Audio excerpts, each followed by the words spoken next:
우리 목사님께서 소개해 주신 것처럼 저는 지금 뉴욕에서 살고 있습니다. 뉴욕에서 34년간 지금 목회를 하고 있고요. 그 전에는 볼티모어라는 곳으로 저희들이 이민을 갔습니다. 1976년도에 이민을 갔는데요. 1976년도 하면 어떤 때인가 하는 기억이 나실 분들도 계실 텐데 좀 도움을 드리기 위해서 1976년도의 가수왕은 송대관 씨였었습니다. 그때 최고의 노래는 쨍하고 해뜰 날이었습니다.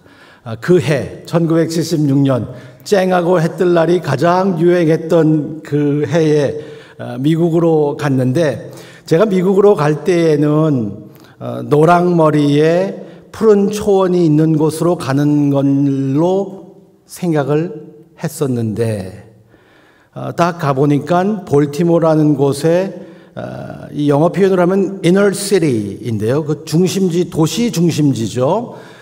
그래서 제가 중학교를 들어갔어요. 중학교를 들어갔더니 학생들이 다 이제 제가 생각했던 노랑머리의 아이들이 아니라 아주 볼티모어의 중심지 도시였던 좀 가난한 동네였던 것 같아요. 다 흑인 학생들이었었습니다. 95%가. 그래서 거기서 저는 영어를 배우고, 그리고 미국 문화를 좀 흑인 문화를 배우면서 자랐습니다. 그래서 흑인 문화에서 제가 중고등학교 때를 다 자랐기 때문에 제 마음에는 소울이 좀 있죠. 여러분들은 소울을 아십니까? 미국에 너무 오래 있다 보니까 한국말에 대한 것에 대해서 굉장히 관심이 있고, 한국말을 참 잘했으면 좋겠다라는 생각을 항상 가졌습니다. 그리고 한국말에 참 관심이 많이 있었어요. 한국말은, 이 언어가 한국 사람들을 잘 표현해 주시듯이 정이 있는 언어인 것 같아요. 감성이 풍부합니다. 그래서 극단적인 표현도 많이 쓰는 것 같아요. 영어와 다르게 마음의 언어이지요. 그래서 이 마음의 언어이기 때문에 두뇌의 언어라고 생각하는 영어로는 번역이 안 되는 단어들이 있어요. 그게 한이에요, 한. 한은 영어로 어떻게 번역합니까? 번역 안 돼요. 또 하나, 정. 우리의 마음에서 가는 그 정. 어떻게 번역하겠어요? 사랑보다 더 힘이 센 정인데 어떻게 우리가 번역을 하겠어요? 번역이 안 돼요. 번역이 안 되는 단어들이 있는데요. 최근에 몇 년 전에 뉴욕타임스에 아주 크게 한 단어를 소개했습니다. 영어 단어로 소개가 됐어요. 영어 단어로. 근데 어떻게 소개됐냐면 스펠링이 N-O-O-N-C-H-I N-O-O-N-C-H-I 눈치. 눈치로 소개가 됐어요. 영어로는 번역할 수 없는 거예요. 우리 한국 사람들만 가지고 있는 눈치.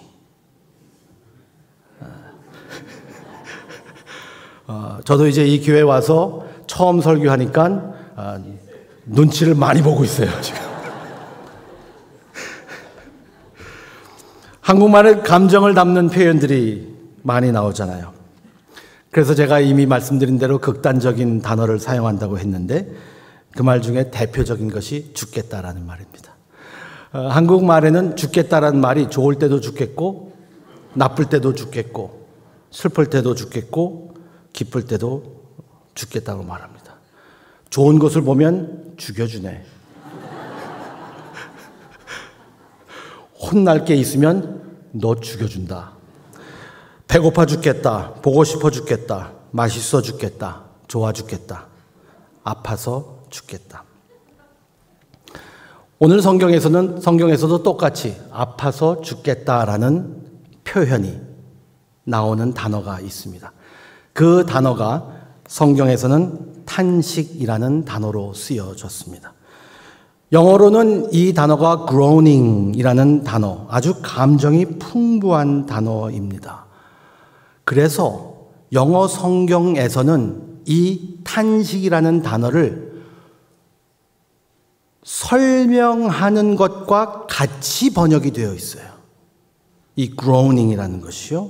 어떠한 탄식인가 하는 것을 설명합니다. 죽음을 앞두고 울부짖는 것입니다. 문자 그대로 아파서 죽겠다라는 말이에요. 그래서 이 영어 성경에서 이 번역을 해서 어떻게 설명을 했냐 하면은 아이를 낳는 고통처럼 아파 죽겠다라고 영어 성경에서는 그렇게 쓰여 있어요. 아이를 낳는 아픔처럼 아파 죽겠다. 탄식이라는 단어로 사용됐습니다. 옛날에 아이를 낳는 것은 산모의 생명의 위험이 따랐습니다. 엄마가 죽을 수도 있었잖아요. 옛날에는 사실 산모가 죽기도 했습니다. 그리고 또 전쟁터에서 탄식하는 병사를 연상시키기도 합니다. 전쟁터에서 피를 흘리며 죽어가는 그 전사들이 이야기하면서 내가 아파 죽겠다라는 말을 해요. 죽음의 아픔이죠. 오늘 이 본문에서 이 아파 죽겠다라는 이 탄식이라는 단어가 3번 나옵니다. 그 3번 나오는 것을 저희들이 좀 묵상해 봤으면 좋겠습니다. 첫 번째로는 피조물의 탄식이고, 두 번째는 하나님의 자녀의 탄식이고, 세 번째는 성령님의 탄식입니다.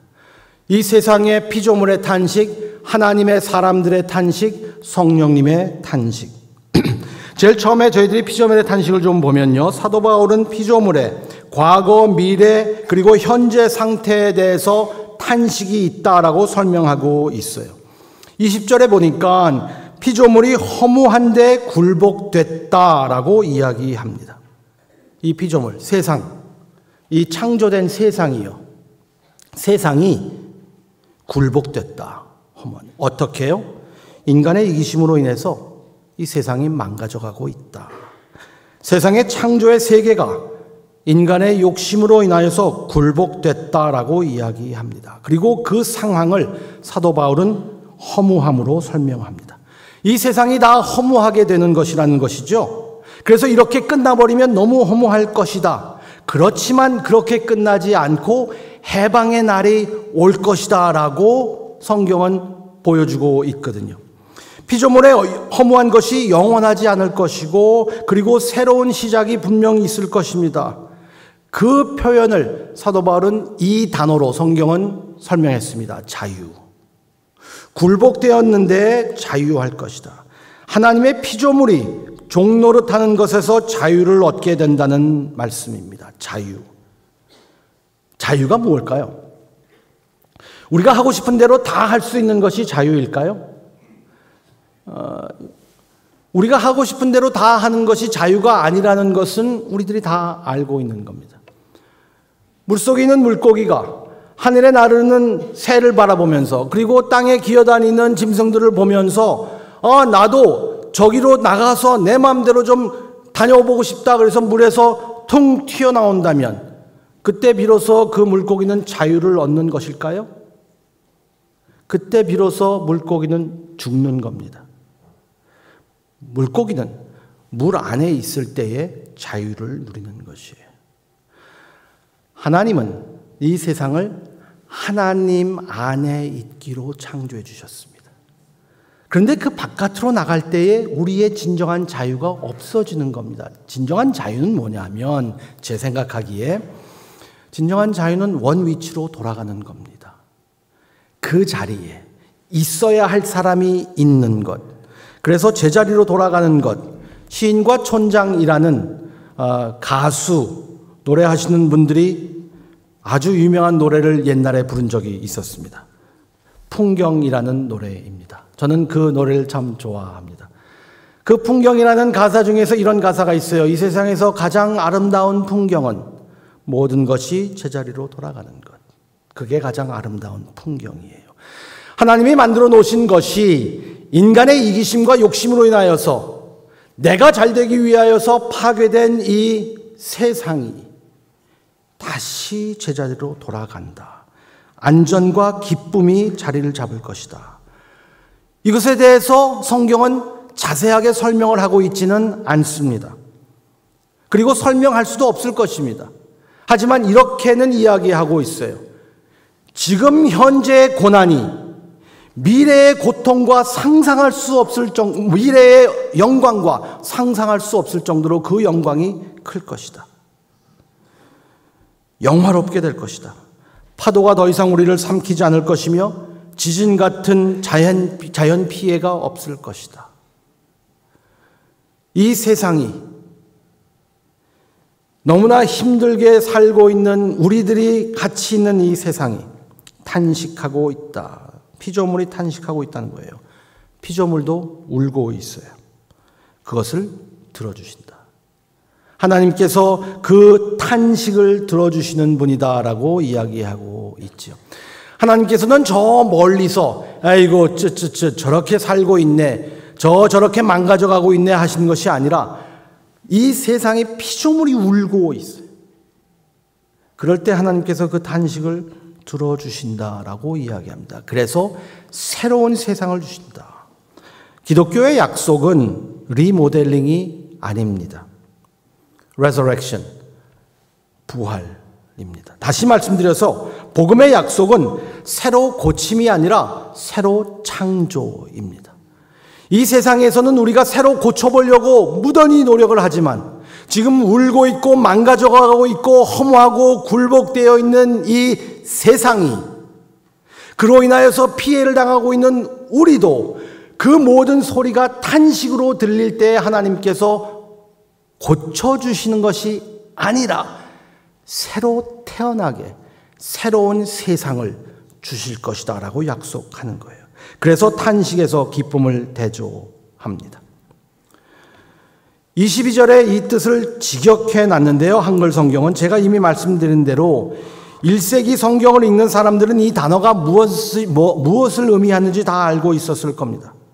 영어 성경에는 이렇게 번역되어 있거든요. 아까 친절하게 우리가 성경을 보고 들을 때에 밑에 자막으로 영어 성경 구절도 들어가 있었던 것을 보고 제가 참 반가웠습니다. 영어 성경에는 이 22절을 이렇게 번역했어요. For we know that the whole creation has been groaning together in the pains of childbirth until now. 이게 무슨 말이냐면 우리가 알거니와 모든 피조물이 산모의 고통을 겪듯이 고통을 겪고 있고 탄식한다라는 말이에요. 즉 출산 고통을 이야기하는 겁니다. 1세기의 이 사람들은 수노디노라는 이 단어를 들을 때에는 아이를 낳는 고통이구나. 아이를 낳는 고통. 저는 도저히 이해할 수 없는 고통입니다. 도저히 아무리 해도 이해할 수 없어요. 그런데 그 고통이 그렇게 심하다고 하는데도 그 고통 후에는 큰 기쁨이 있나 봐요. 그래서 저희 아내도 셋이나 낳겠죠? 네.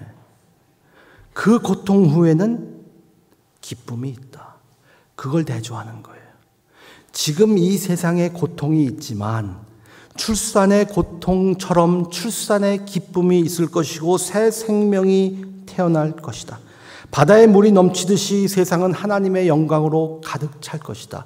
그 세상을 우리에게 탄식의 소리를 들으시면서 약속하신다라는 그 말씀이에요. 두 번째 탄식을 볼 수 있는데 22절과 23절의 말씀이에요. 하나님의 자녀들과 피조물이 탄식하는 것을 볼 수 있습니다. 제가 이미 말씀드린 대로 22절에 피조물의 탄식이 있습니다. 그리고 23절은 피조물뿐만 아니라 우리도 속으로 탄식하고 있다라고 말합니다. 그리스도 안에 속한 사람들도 탄식하고 있다. 하나님을 믿는 사람들도 탄식하고 있다. 예수를 믿는 사람들도 탄식하고 있다라는 것입니다. 예수 믿어서 모든 것이 잘 된다고 혹시 들으셨습니까? 예수 믿었더니 다 잘 되고 형통하더라. 예수 한번 믿어봐. 예수 믿으면 다 잘 될 거야 라고 들으셨습니까? 성경은 한 번도 그것을 약속한 적이 없습니다. 예수님을 믿었더니 병도 낫고 가난에서 벗어나서 부자가 되고 슬픔도 없고 다 좋아지더라. 아니요. 이 세상은 탄식의 세상에 살고 있습니다. 그리스도인의 고민은 무엇이냐 하면 하나님께서 시작하신 것과 하나님께서 이루실 것 사이에 끼어 있는 거예요.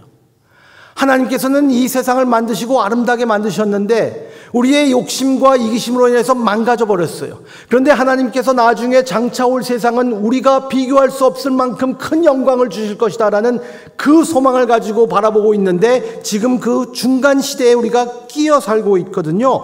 그래서 탄식하는 겁니다. 성령님으로 인해서 장차 올 영광을 보면 기쁨이 있습니다. 하지만 미래가 아직 오지 않았기 때문에 우리 안에는 고통이 있습니다.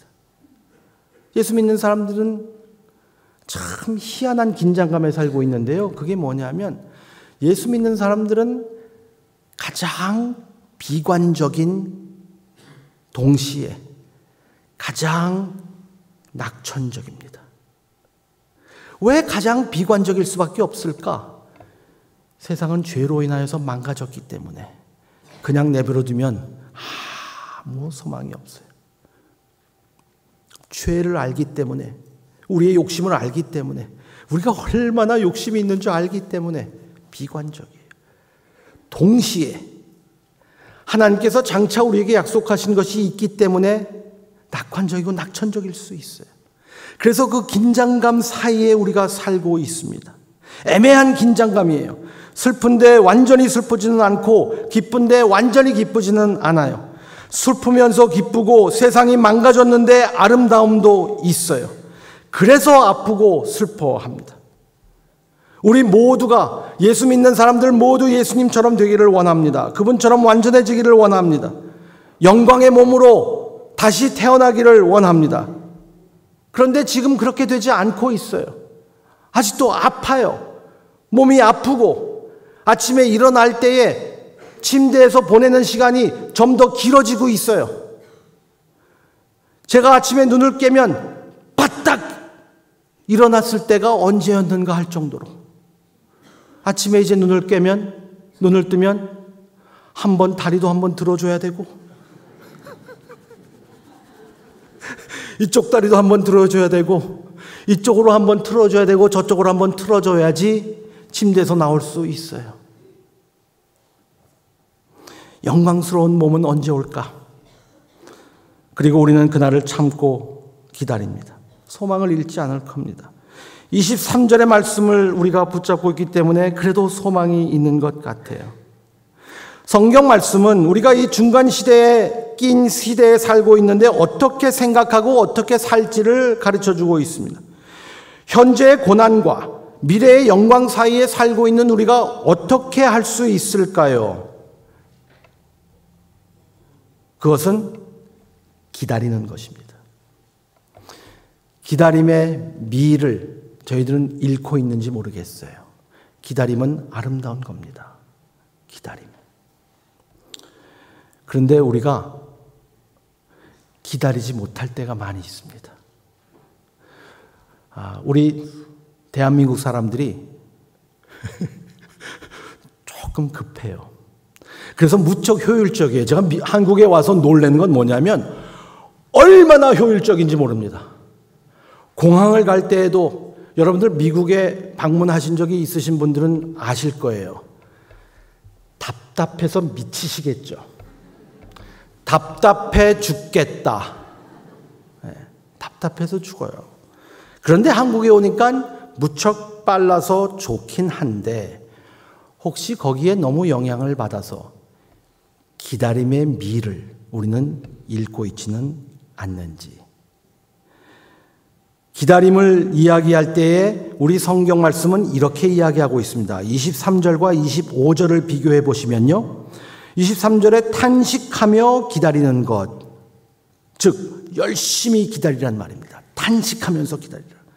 25절, 만일 우리가 보지 못하는 것을 바라면 참음으로 기다릴지니라.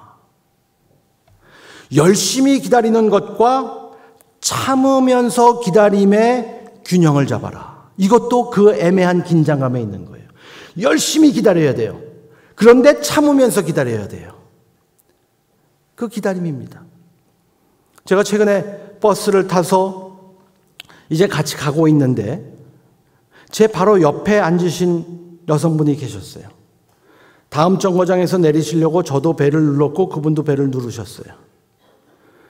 그런데 다음 정거장에 가려면 신호등을 지나야 돼요. 분명히 제가 보니까. 그런데 먼저 일어나시겠대요. 그래서 제가 아주 친절하게 저도 다음 정거장에 내리니까 같이 일어나시면 되겠죠? 그랬더니 아니요, 제가 먼저 내려야 돼서요. 그래서 네, 알겠습니다. 저도 길성원 목사님처럼 신사가 되기 위해서 제가 일어났죠. 일어나서 네. 그랬더니 문 앞에서 계신 거예요. 저는 앉아서 기다리고 그분은 문 앞에서 기다리십니다. 그리고 정거장에 서서 문이 열릴 때 제가 같이 서서 그분과 저와 같이 내렸어요. 그분을 보면서 제가 무슨 생각을 할까요? 여러 생각을 했겠지만 그 중에 한 가지 생각은 뭐냐 하면 저게 열심히 기다리는 거구나. 열심히 기다리는 거예요. 아무것도 할 수 없어요. 차를 더 빨리 가게 할 수도 없어요. 그렇지만 기다림입니다. 그 열심히 기다림과 인내하며 기다림의 긴장감에 있는 것이 우리의 삶입니다. 그리고 그 긴장감을 잘 균형을 가질 수 있도록 하는 것이 무엇이냐 하면 소망입니다. 열심히 기다리면서 참고 기다리는 그 균형. 너무 오버해서 인내심을 잃어버리면 안 돼요. 그리고 마냥 기다려서 기대감도 없고 삶에 힘도 없어도 안 돼요. 어떤 사람들은 기다리지 못해서 탈이고 어떤 사람들은 너무너무나 그냥 무관심으로 게으름이 있어서 탈일 수도 있을 겁니다. 그래서 하나님의 방법을 내 방법대로 만들려고 하는 사람도 있고 어떤 사람들은 그냥 나도 모르겠다라는 사람들이 있을 거예요. 그런데 이 균형을 잡을 수 있게 하는 그 힘이 뭐냐면 바로 소망입니다. 소망.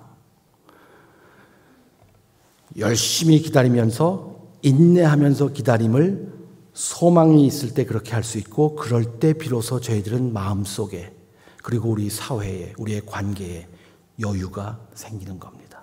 여유. 로마서 5장 1절부터 5절까지는 이런 말씀이 있거든요. 그러므로 우리가 믿음으로 의롭다 하심을 받았으니 우리 주 예수 그리스도로 말미암아 하나님과 화평을 누리자. 또한 그로 말미암아 우리가 믿음으로 서 있는 이 은혜에 들어감을 얻었으며 하나님의 영광을 바라고 즐거워하느니라. 다만 이뿐 아니라 우리가 환난 중에도 즐거워하나니 이는 환난은 인내를, 인내는 연단을, 연단은 소망을 이룰 줄 알미로라. 소망이 우리를 부끄럽게 하지 아니함은 우리에게 주신 성령으로 말미암아 하나님의 사랑이 우리 마음에 부은 바 됨이니. 소망은 우리를 부끄럽게 하지 않는다고 했습니다. 오늘 본문의 8장의 말씀에서도 소망을 이야기하고 있습니다. 소망. 우리가 어떻게 기다릴 수 있을까? 어떻게 그 균형을 맞추면서 그 긴장감 사이에서 잘 기다릴 수 있을까? 소망이 있는 사람들은 그걸 할 수 있습니다. 소망은 희망사항과 다릅니다. 희망사항은 이렇게 됐으면 좋겠다가 희망사항이에요.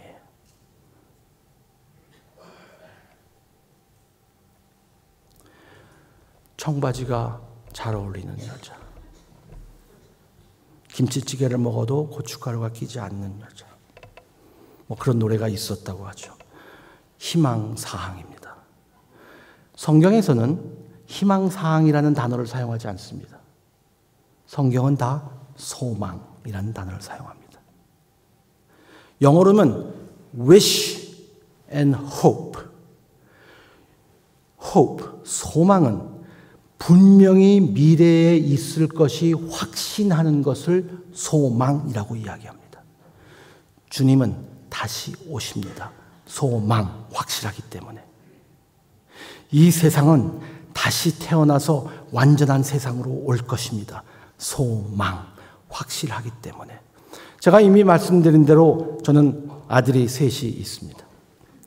지금은 다 큰 아이들 둘은 결혼해서 이제 가정을 이루고 막내만 있습니다. 다 직장 생활하는 청년들이 됐습니다. 30대, 20대 후반인데요. 그 아이들이 자라는 것을 봤습니다. 그 아이들을 키울 때 이런 얘기를 제가 못합니다. 저희 아내가 강단에서는 거짓말하면 안 된다고 해서 설교할 때 진실말을 말하는 것이 목사다라고 했기 때문에 제가 진실말을 말해야 됩니다. 저희 아내가 새 아이를 키우는 것을 볼 때 이렇게 말하라고 그러더라고요. 네. 그래서 그렇게 말하기로 했습니다. 저희 아내가 새 아이를 키우는 것을 보면서 제가 그 아이들을 자라는 것을 봤거든요. 저희 큰애 둘째가 있고 막내가 태어났을 때에 큰애 둘째 아이가 얼마나 착했는지 그리고 얼마나 협조적인지 제가 그 아이들에게 상을 주기 위해서 야 너희들 장난감 가게에 갈게 장난감 백화점에 가서 뭐든지 원하는 대로 살 수 있어 가자 너무 착해 그래서 장난감 가게로 차에 태우고 갑니다.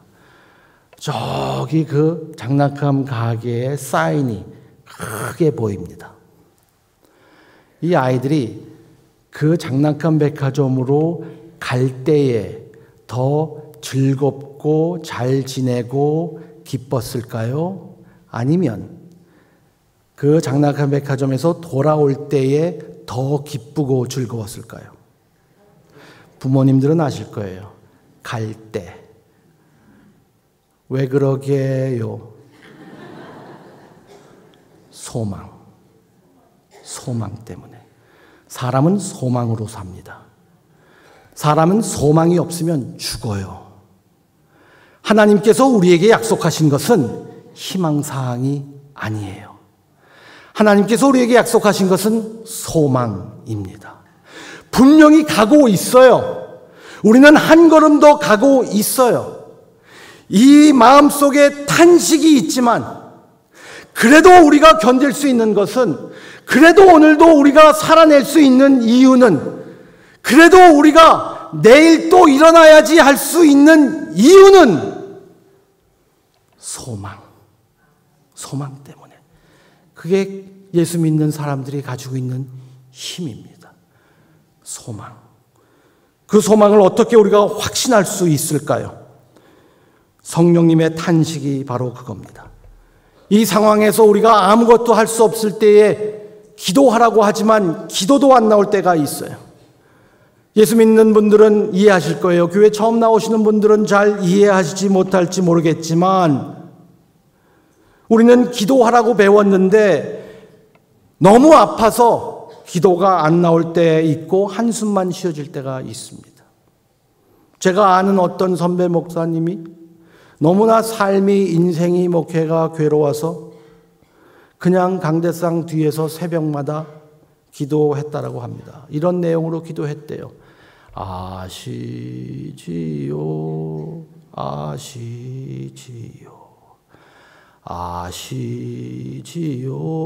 주님 아시지요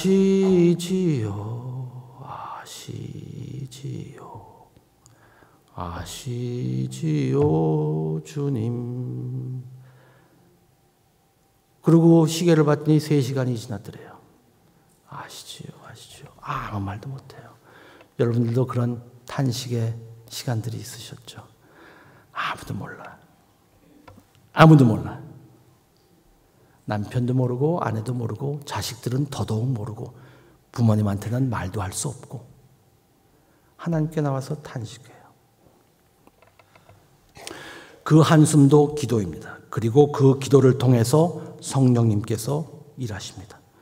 피조물이 탄식하고 하나님의 사람들이 탄식할 때 성령님도 말할 수 없이 탄식하신다라고 26절에 말씀하고 있습니다.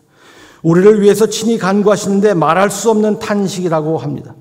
엄격하게 말하면 말이 없는 탄식이에요. 울고 있는데 말이 없어요. 소리가 나오지 않아요. 말이 없다고 의미가 없는 것은 아닙니다. 우리를 위해서 대신 기도해 주신다는 말씀입니다. 성령님께서 우리를 위하여서 우리가 무슨 말로 어떻게 표현해서 우리의 아픔을 말해야 될지 모를 때에 성령님이 대신 기도해 주신다. 고통과 고난을 당하고 있는 이 나라의 이웃들을 위해서 기도할 때 아무 힘없이 그저 하루하루를 견디고 살고 있는 사람들을 위해서 성령님이 기도해 주신다. 자녀들이 힘들어하는 것이 마치 자기의 잘못인 것처럼 괴로워하고 있는 부모님들을 위해서 지금도 성령님은 기도하시고 계신다. 사회가 너무 막막하고 삭막하고 외롭고 앞이 보이지 않아서 자신감을 잃어가고 있는 청년들을 위해서 성령님은 지금 기도하고 계신다. 그리고 사회에서 소외당하고 있는 분들을 위해서 지금 기도하고 계신다라고 합니다. 여러분, 어린아이가 아프다고 부모가 소리 지르지 말라고 욱박지르면서 눈을기지 않습니다. 그 아이에게 우리의 마음이 더 갑니다. 가장 불행한 아이의 행복만큼 부모는 행복한 거예요. 그게 영어 표현이에요. You're happy as the least happy child. 가장 행복하지 않은 자녀의 행복만큼 부모는 행복할 수밖에 없어요. 그게 우리 아버지의 마음이에요. 그 마음으로 탄식하신다. 그 마음을 가지고 계신다. 그 마음으로 관심을 가지고 계신다라는 말씀이죠. 그래서 26절에 그런 말씀합니다. 우리는 마땅히 기도할 바를 알지 못하나 오직 성령이 말할 수 없는 탄식으로 우리를 위해서 친히 간구하시느니라. 어떻게 해요? 소리내지 않는 탄식으로요. 성령님께서 그 탄식으로 할 때에 영원 불변하신 하나님, 전지전능하신 하나님, 우리의 아픔을 공감하실 수 있을까요? 해산의 고통을, 자신의 죽음의 위험을 감수하고 아이를 낳는 해산의 고통을, 그 울부짖음을 하나님이 어떻게 아실까? 새로운 생명을 주기 위하여서 자신의 죽음을 선택하는 여인의 고통을 그 높은 하나님이 어떻게 이해하시겠습니까? 고통에 대한 기독교의 해답은 참고 사십시오가 아닙니다. 아니, 고통 없으니까 고통 있다고 속지 마십시오도 아닙니다. 그 고통 가운데 하나님이 인간의 모습으로 고통의 종으로, 고난의 종으로 들어오셨습니다. 그리고 우리는 상상도 못할 그러한 고통을 받으셨습니다. 예수 그리스도가 외면당하고 죽을 때까지 고통을 받고 탄식하셨기에 하나님은 여러분들의 탄식을 듣고 계시는 겁니다. 어린 자식이 아파하며 울 때 아버지가, 어머니가 함께 울부짖듯이 성령님이 탄식으로 중보할 때 하나님은 그 아픔을 아십니다.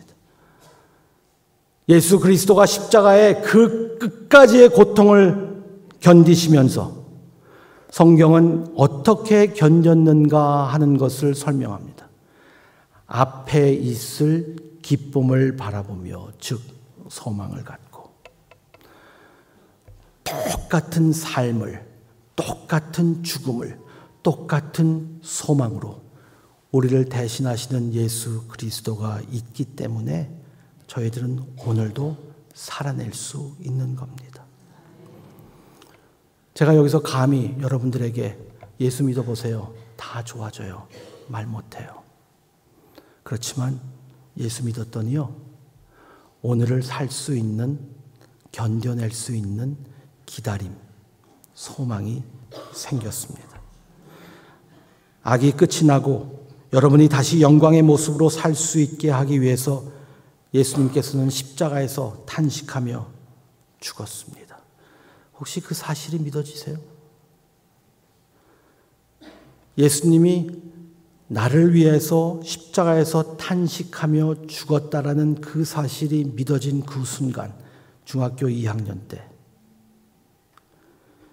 미국에 들어가서 얼마 안 되고 영어도 안 되는 그때에 외롭기는 했지만, 너무 고통이라고 생각했지만, 차별받으면서 매일매일 맞으면서 일주일에 한 번씩 정학을 당하고 싸우고 정학당하는 그 시기였지만, 예수님이 십자가에서 고통을 당하며 내 고통을 이해하시고 죽었다는 그 사실이 믿겨졌을 때 밤 12시까지 담요를 뒤집어 쓰고 공원에서 기도하던 중학생의 모습이, 그 제 모습이 기억이 납니다. 예수님은 왜 그렇게 하셨을까? 하나님이여 하나님이여 왜 나를 버리시나이까? 하나님에게 버림을 받으면서까지 왜 십자가에 죽었을까? 저 같은 사람에게 소망을 주시기 위해서, 여러분들에게 소망을 주시기 위해서. 우리의 고난 무시 못합니다. 우리의 고난 우리가 그냥 없는 것으로 취급하지 못합니다. 그 고난이 너무 크고 너무 가깝고 너무 무겁게 느껴집니다. 사도 바울이 하는 말은 그것을 부인하라는 말씀이 아니라 한 가지만 더 생각해 보세요. 장차올 영광이 비교할 수 없을 겁니다. 비교할 수 없을 겁니다. 그 비교할 수 없는 것을 바라보면서 저희들이 하루하루 살아갑니다. 예수님의 부활이 그 개런티예요. 예수님은 십자가에 죽으신 후에 3일 만에 부활하셨습니다. 그리고 새로운 몸으로 우리에게 약속해 주셨습니다. 그래서 우리는 예수님과 함께 죽고 예수님과 함께 살아나는 그러한 기적을 경험합니다. 여러분들도 그 기적을 경험하셨으면 좋겠어요. 그 기적을 경험해서 세상이 완전히 바뀌어지지 않습니다. 그런데 그 믿음이 소망으로, 그 소망이 오늘도 우리를 견디게 하는 힘으로, 그래서 그리스도의 사랑이, 그리스도의 그 성령님의 탄식이 우리의 탄식으로 하나님께 들려지는 그 아름다운 일들이 일어나기 때문입니다.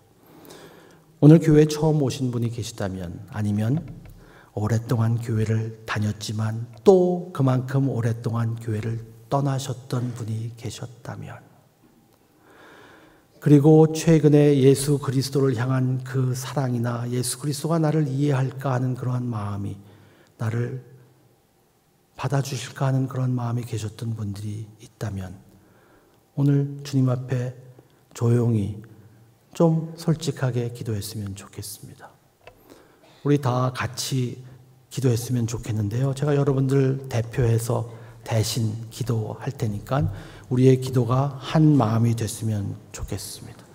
그런 분들이 계시다면 우리 가슴에 손을 대시고 우리의 심장을 주님 앞에 드린다는 마음으로, 하나님 우리의 마음을, 곧 우리의 인생을 주님께 맡기기를 원합니다.